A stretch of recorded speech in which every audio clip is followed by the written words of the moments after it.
So here's something that happened in June 2024 that barely made headlines, and if you missed it, you're not alone. Most people did. Saudi Arabia did not renew its 50-year petrodollar agreement with the United States. There was no dramatic announcement, no press conference, no emergency UN Security Council meeting. The agreement simply expired, quietly, almost invisibly. And with it, one of the foundational pillars of American global power began to crumble. Let me explain why this matters, because if you don't understand the petrodollar system, you can't understand how American power actually works. For half a century, since 1974, oil could effectively only be purchased in US dollars. Saudi Arabia, as the world's largest oil exporter and the de facto leader of OPEC, agreed to price and sell its oil exclusively in dollars. In return, the United States provided military protection, weapons, and a security guarantee for the Saudi regime. This wasn't just a bilateral trade agreement. This was the architecture of global finance. Every country that wanted to buy oil, which is every country, needed dollars, which meant every country needed to hold dollar reserves, which meant every country needed US Treasury bonds to park those reserves, which meant every country had to care deeply about American economic policy, American interest rates, American politics. The implications were staggering. The United States could print money to fund massive deficits because global demand for dollars was structural, not optional. Oil was priced in dollars. Therefore, dollars had inherent non-negotiable global value. Therefore, America could run trade deficits indefinitely, import more than it exported, and the dollars flowing out would always flow back in to buy oil or treasury bonds. It was a closed loop that underwrote American hegemony. That architecture is now collapsing in real time, and most people have no idea it's happening. Since the petrodollar agreement expired, Saudi Arabia has been accepting yuan for oil sales to China, euros for sales to European customers, even rupees for some transactions with India.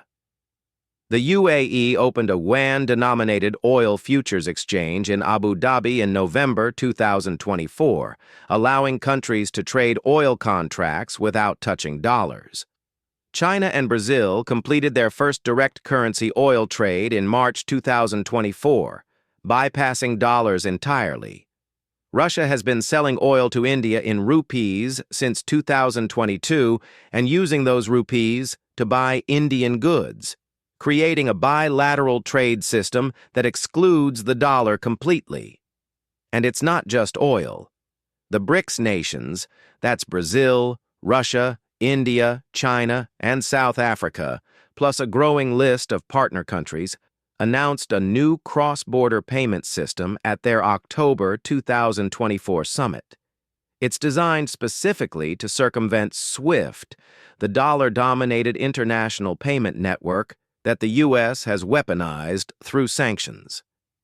Even American allies like France are conducting bilateral trade with China in yuan. The European Union has been pushing to settle more energy transactions in euros. Central banks around the world are diversifying their reserves away from dollars at the fastest rate since World War II. China has reduced its U.S. Treasury holdings by over $300 billion in the past 18 months. Japan, America's most loyal ally in Asia, has been selling U.S. bonds to defend the yen against currency pressures. Saudi Arabia itself has been quietly reducing its dollar exposure and increasing holdings in yuan, euros, and gold. Now, here's what this actually means. This isn't about oil prices going up or down. This is about what happens when the global reserve currency loses its structural demand. For 50 years, countries didn't hold dollars because they loved America or trusted U.S. policy. They held dollars because they had no choice. If you wanted energy, you needed dollars. That forced demand is now optional, and when demand becomes optional, it becomes price-sensitive. And when it becomes price-sensitive, the entire equation changes. The United States national debt is $36 trillion and growing by roughly $2 trillion per year. That level of debt has been sustainable, barely, because foreign central banks, sovereign wealth funds, and international institutions have been forced to buy US Treasury bonds. They needed dollars for oil, so they parked those dollars in the safest, most liquid, dollar-denominated asset available, U.S. government debt. That created massive, reliable demand for treasuries, which kept interest rates low, which made the debt serviceable. Remove that forced demand, and suddenly the U.S. government has to compete for borrowing at real market rates. And we're already seeing it happen. In early December 2024, the U.S. Treasury had to offer higher yields on 10-year bonds than at any point since 2007. Not because inflation is out of control, because demand is softening. Foreign buyers are pulling back. The Treasury had to offer more attractive rates just to find buyers willing to fund American deficits. And here's where this gets terrifying. The U.S. government currently spends over $1 trillion per year just on interest payments on the national debt. That's more than the defense budget, more than Medicare. It's the fastest growing part of the federal budget, and that's at current interest rates. If rates rise another 2 to 3% because foreign demand continues to decline, those interest payments double, maybe more. At that point, you're looking at a fiscal crisis. The government has three options, none of them good. Option 1, cut spending dramatically. Defense, social programs, infrastructure, all of it gets slashed to free up money for interest payments. That causes a recession, probably a severe one. Option 2, raise taxes significantly. That also causes a recession and is political suicide. Option 3, the Federal Reserve prints money to buy the bonds that foreign investors won't. That causes inflation, destroys savings, and undermines what's left of dollar credibility. There is no good option, and the reason there's no good option is because the system was built on the assumption that dollar demand was permanent. Take away that assumption, and the whole structure becomes unsustainable. But it's not just about debt and deficits. It's about power. For decades, American sanctions have been the most powerful non-military weapon in the U.S. arsenal. Cut a country off from SWIFT, freeze their dollar assets, make it impossible to conduct international trade. It worked because there was no alternative. If you couldn't access dollars, you couldn't buy oil, you couldn't trade internationally, your economy collapsed. That weapon is breaking. When the United States and Europe sanctioned Russia in 2022 after the invasion of Ukraine, the expectation was economic collapse. Russia's GDP would crater. The ruble would become worthless. The Russian government would run out of money and be forced to negotiate. That's not what happened. Russia redirected its oil and gas exports to China, India, and other Asian markets. It accepted payment in yuan, rupees, and other currencies. It used those currencies to buy goods from those countries, creating bilateral trade relationships that bypass the dollar entirely. Russian oil still flows. Russian gas still sells. The Russian government still has revenue. The sanctions caused pain, certainly, but they didn't cause collapse. Because alternatives existed. And every time the U.S. uses sanctions, it gives more countries more reasons to build alternative systems. China watched what happened to Russia and accelerated its de-dollarization efforts. Middle Eastern oil producers watched and started accepting multiple currencies. Even European allies started questioning whether being so dependent on a dollar-dominated financial system was wise when that system could be weaponized at any moment for political reasons. The irony is profound. The United States used the dollar's dominance as a weapon, and in doing so, it motivated the entire world to build weapons that don't need dollars. Now let's talk about what happens next, because this transition is not going to be gradual and smooth. Reserve currency transitions never are. When the British pound lost its reserve status after World War II, it didn't decline slowly over decades. It collapsed in a few crisis-driven years. Confidence in a reserve currency is binary. Either everyone needs it, or nobody does. There's very little middle ground. We are watching that transition happen in real time, not next decade, now.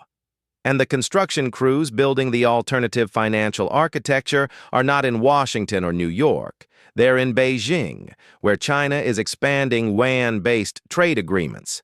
They're in Riyadh, where Saudi Arabia is accepting multiple currencies for oil. They're in Moscow, where Russia is pioneering sanction-resistant payment systems. They're in New Delhi, where India is building bilateral currency relationships across Asia and Africa.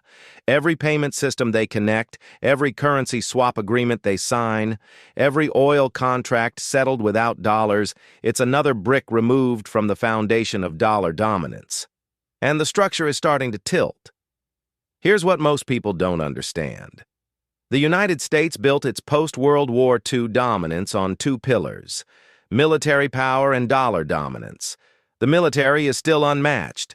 The U.S. can project force anywhere on the planet. It has more aircraft carriers than the rest of the world combined. Its defense technology is a generation ahead of any competitor. That pillar is solid. But the dollar? The dollar is crumbling. And here's why that matters more than most people realize. Military power is expensive. Maintaining a global military presence costs about $900 billion per year, and that's just the official defense budget. You can only afford that if you can print money that the world has to accept. If dollar dominance disappears, the U.S. has to fund its military the way normal countries do, through actual taxation or real borrowing at market rates. And at that point, the global military presence becomes unaffordable. So you're looking at a scenario where American power contracts not because the military is defeated, but because the financial foundation that supports the military collapses. Bases close. Carrier groups are recalled. Security guarantees are withdrawn. Not because America chooses to pull back, but because it can no longer afford not to. And into that vacuum, other powers expand. China in Asia, Russia in Eastern Europe and Central Asia. Regional powers filling the gaps that America can no longer afford to occupy. This is how empires end. Not with dramatic military defeats, but with quiet financial exhaustion and the slow withdrawal of overstretched commitments. The Petrodollar agreement expired in June 2024. That was the starting gun. Everything happening now, the accelerating de-dollarization, the development of alternative payment systems, the diversification of central bank reserves, the softening demand for US Treasuries. It's all the consequence of that single, barely noticed event. Saudi Arabia chose not to renew that agreement. And that choice, more than any military confrontation or diplomatic crisis, may be the decision that ends American dominance of the global system. Not immediately, not next month. But the process has started. The architecture is being dismantled. The alternatives are being built. And every day the dollar becomes a little less essential, a little more optional, a little closer to being just another currency. The United States spent 50 years building a global financial system with the dollar at its center. It took that system for granted. It weaponized it. And now, it's watching that system being replaced by something new, something designed specifically to function without American control, without American approval, without American dollars. This is the invisible collapse. No tanks rolling across borders, no governments overthrown, just payment systems being connected, trade agreements being signed, and reserve managers reallocating portfolios. Boring, technical, invisible to most people, and absolutely transformative. The dollar's last stand is not a battle. It's an expiration date that already passed. What we're watching now is not the fight, but the aftermath. The slow realization that the empire's foundation was never as solid as it appeared. That dominance was always conditional. That power, in the end, is just a story people agree to believe. And when they stop believing, when they build alternatives, when they walk away, the story ends. Not with thunder, with accounting.